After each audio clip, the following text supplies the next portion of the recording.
Hi. We are. Yes.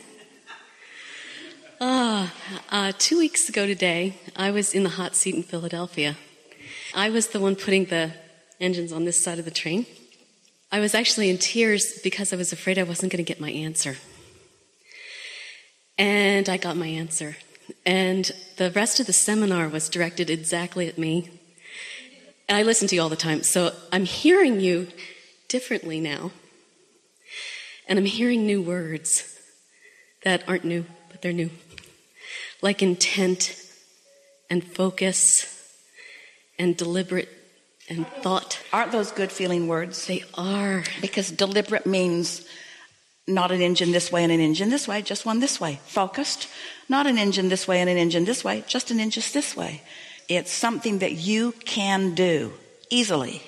It's easy. And the more momentum that you allow, the easier it gets too. Because universal forces are with you and so's your inner being. Instant manifestations. I've never had the experience of thinking a thought and having it literally show up immediately. Well, when you think thoughts that you haven't practiced resistant thoughts about, that's why we say start with something easy. When you start with your issue, where you've already got all those engines piled up in opposition, then it takes a little while for you to turn your attention from some of the contradictory thoughts in order to allow your desires to dominate. But when you start with something that you haven't given a lot of thought to, and you just ponder it, then you can receive an instant manifestation. And sometimes that instant manifestation is just another thought, and then another thought, and then another thought, and then another thought, and then the thoughts do begin to turn to things and people and conversations and experiences and piles of money and stuff. Yeah. There have been things I've been thinking about for a long time, though, too. I've wanted to go to Provence for years. And it's always been like, oh, well, one day I'll go. One day I'll go. Oh, it'd be so fun to go. One day I'll go, but not right now. I could go now, but I'm not going to. I never went. And the other night, I was laying in my bed. I'd just gotten to San Antonio and had a good day. Laying in my bed, and I'm thinking, gosh, it would be so fun. I wonder where Abraham and Esther will go for their next cruise. It would be so cool if it were Provence, because I've always wanted to go to Provence with it. It would be great to go with Abraham, because you always pick such wonderful venues. And then yesterday I opened up the email with the announcement of the new cruise. So I can't wait to join you in September. Thank you. The other day, a woman was telling us that she wanted to come to one of these gatherings, and she couldn't figure out how she was going to get here. And a friend of hers said, well, I'm going, and I can get you a standby ticket. She worked for an airline. So she arranged a standby ticket for this friend of hers to fly from another city, different than she was flying from, and they were both going to go to Chicago.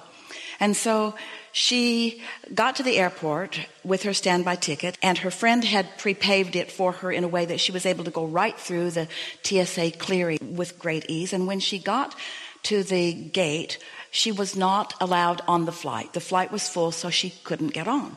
And then the next flight came and left, and she couldn't get on that either. But she didn't feel discouraged. She still felt optimistic, and she called her friend and said, well, I didn't get on the first 2 flights. What do you think I should do? And her friend was just boarding her flight. And her friend said, well, maybe you could fly to another city, and there might be more standby seats open from that city into Chicago. And so this girl went to the service center, and she said, I was wondering if I maybe could get on a standby flight to New York, and then maybe from there I could get to where I really want to be. And the woman who was helping her behind the counter said, well, where is it you're wanting to go? And she said, I want to go to Chicago. And the woman said, well, I've got a plane leaving. Let me see if I can get you on it. Yes, I can get you on it. So this woman went down to board her flight, and she was the only passenger on the flight. They were moving an aircraft to another place, and it had all the crew and all the flight attendants were all on it. She said she sat there, and the flight attendant stood in front of her and did the safety announcement. And then the pilot, the captain, came on the plane, and he said, ma'am. So she accomplished a private jet because She knew what she wanted. She stayed open up to possibilities about it. And she had already progressed enough in the thoughts turning to things that her friend had already been engaged and her friend had already opened some doors. In other words, the better it gets, the better it gets. In the same seminar, another woman said, again, she wanted to come to the gathering, didn't know how she was going to afford it. She didn't have the money, but she wanted to go. So in the train analogy, she wanted to go and couldn't afford it. But this wasn't what she was doing. She wanted to go, felt that something would happen. It'll probably unfold. It'll be all right. Things are always working out for me. She wasn't doing the contradictory conversation with herself. And then she and another friend, a friend who had introduced her to us, who had talked to her about law of attraction, they're taking a walk a few days before the event. And they're walking in the woods, and this woman looks and she sees something sort of shining under a leaf, and she reaches for it, and it's a great big diamond earring that can't possibly be real because it is very large. But it was a $9,000 diamond that she was able to exchange for $9,000. And so those manifestations come in any moment that there is a desire absent resistance. Now, how long it takes for the resistance to dissolve is up to you. But when you hold a desire with no resistance, the manifestation is ready for you and you are ready for it. Are you following? So if you really, really want something and you really, really are worried about it, then you're really, really not going to get it anytime soon. If you sort of want it and you don't have any resistance, it's going to come right now, which leads you to a flawed premise. It makes you think little things are easier and big things are harder. That's not true. It's non-resistance is easy, in fact, sure. While resistance is harder, in fact, probably not even going to come as long as you've got the resistance going. So you have to figure out what subjects you have resistance about and what subjects you don't. And if you want to know, then notice how it's manifesting in your experience. And also notice how you feel about those things. The better you feel about more things, the less resistance you have about those things. And the less resistance you have, then the more you're in the receiving mode. And yes, you're going to move to what you want to call instant manifestation, but we don't want to call it instant manifestation because it isn't instant. You were born with a lot of energy. That wasn't instant. It took you 9 months in your mother's stomach to become. That wasn't instant. You were born into an environment where you couldn't talk for a while. That wasn't instant. You sifted and sorted. You put a whole bunch into the vortex. That wasn't instant. But the important thing to know is it's all done now. So you might as well call it instant. You might as well say, I'm ready for everything that I want to come into fruition because it's already all there. It's all gathered and all the cooperative components are there. And all I got to do is chill out. All I got to do is be in a moment where I'm not offering contradictory vibration to what's in my vortex that I want. That's all you got to do. Now, whatever game you play with yourself, drugs are not our best idea. Whatever you got to do to keep yourself from focusing on what you don't want, that's what you've got to do. We think that it is helpful for you to understand how the laws of the universe work. We think it's helpful to understand law of attraction. We think it's helpful to understand that you get what you think about, whether you want it or not. We think it's helpful to begin noticing the correlation between how you were feeling about that and how it manifested. Not just whether it manifested, whether you allowed it to manifest, but how quickly it manifested. In other words, you can get a handle on this. You can adjust your vibrational frequency on every subject that is important to you. You can, and you can do it quickly. And think about it. If you say, I want $1 million and I want it fast, and the idea of jumping right into some action where that will happen, like a lottery ticket or a bank robbery or whatever it is that you might be thinking about that would bring you $1 million instantly. Think about how much resistance you have to that, because those things just don't happen commonly. But think about how uncommon it is to find a $9,000 diamond in the bushes too. Think about how unusual it is to be the only one on an airplane going to a city. The universe can accommodate you in extraordinary ways when there is an absence of the stuff going on within you that blocks it.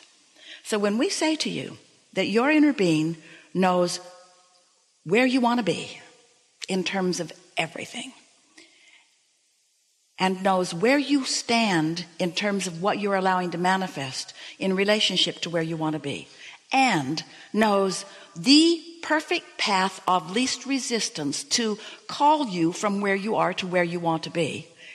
And when you are allowing that calling, that journey on your path of least resistance is the most delicious vacation excursion that you could ever imagine, no matter what it is that you're moving toward. It's that free-flowing, worthy feeling, inspired, secure, capable, flexible, eager, inspired, good feeling. That's what you're going for. Everything that you want, no matter what it is, a material object, a state of being, a pile of money, a relationship, a circumstance, an event, doesn't matter what it is that you want. Every single thing that you want or have ever wanted or anybody has ever wanted or ever will want is because you believe you will feel better in having it.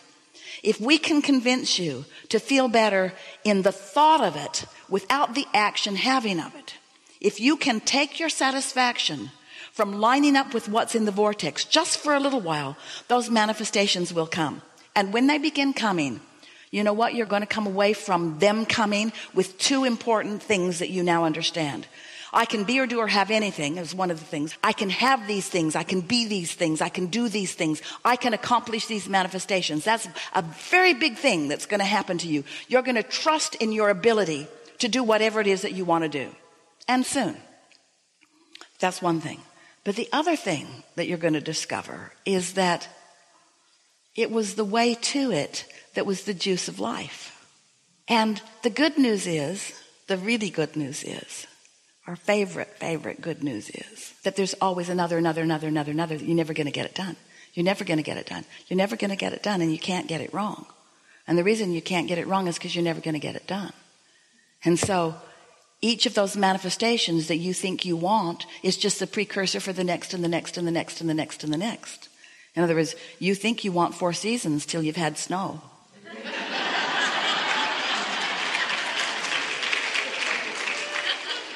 And then you want really short winter season, really, really short.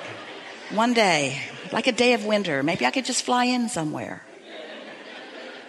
So, isn't it a nice thing to acknowledge that life has caused you to create it, and now you're figuring out how to allow what you've already created? You're just letting those good feelings call you. Let the good feelings call you, and then watch what happens. It's delicious. Yeah. Thank really you so good. much. And Esther, thank you for the fun. Yeah.